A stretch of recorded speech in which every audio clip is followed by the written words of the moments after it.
Is this art?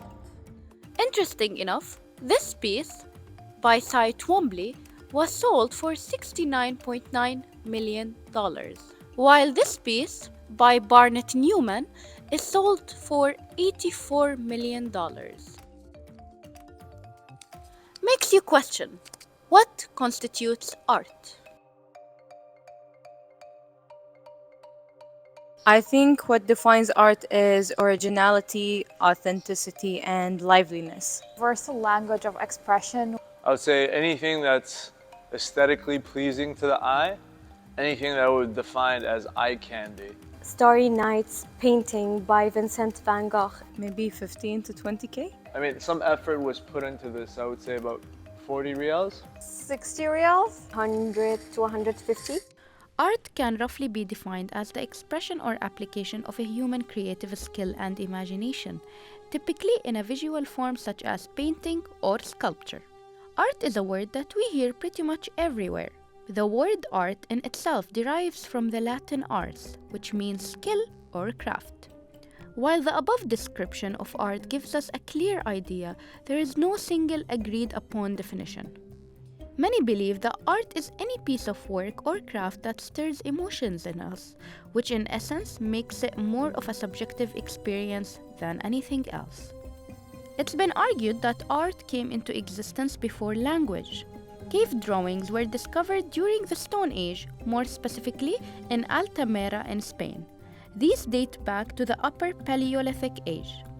These extremely basic paintings showed how humans back then lived and communicated with one another.